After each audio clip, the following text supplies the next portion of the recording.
Like LIG is releasing the starters. Yeah, who are the stars? It was Huke. It was Spart says they're on their academy team. They tweeted that, so they're both. Then it would just be Huke. Huke's unknown. OpTic Huke question mark. Jeez. Well, at least OpTic's got options for free now, I guess. So they got dropped and now they're just stuck on the academy team.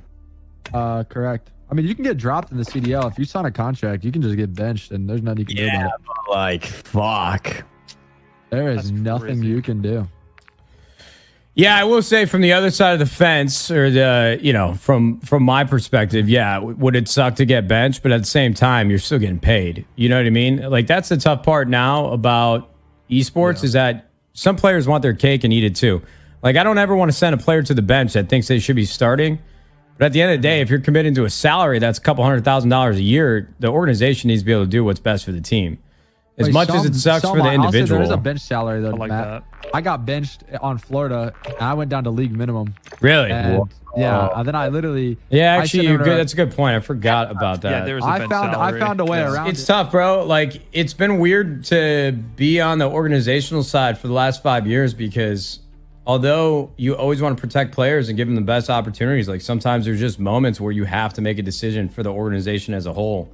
And the power, or at least the community sentiment, is always in the player's favor. You know, it's everybody looks at organizations as if it's like the fucking NBA or like a multi-billion-dollar conglomerate, even though in every sense of the word, like every penny an organization spends, you know, that could be like life or death without trying to sound too dramatic. So I don't know, man. It's a weird dynamic, I think, in esports where no matter what, in almost like 99% of the cases, everybody's always mad at the org and always favoring the players, which again, I get. I understand it, but I just don't think it's as simple as that.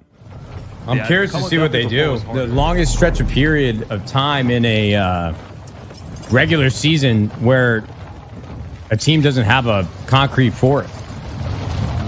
Like the fact that OpTic and we don't know who's on that team or who's doing what is kind of wild. Yeah. And then all the players are baiting, tweeting out gifs and shit like that. I'm like, dude, I want to know. Recent thing with OpTic, are they switching it up? Are they trying to? Are they trying to see what happens? Like, well, what's going on? They gotta be trying to 100%. I feel like every year they just test the waters, bro. See what's available. If you look at that team as a whole, I mean, they haven't look at like since they became a roster, they've won one event. That's what I'm saying. Internally, they're just probably done with each other. Like people want games. Yeah, I don't know, man. I don't know how that's gonna shake out. Because there was a clip of Scump saying, "You think I wanted this in regards to Dashy?" So I'm curious, was it at an org level? Was it Ray and Dashy bumping heads?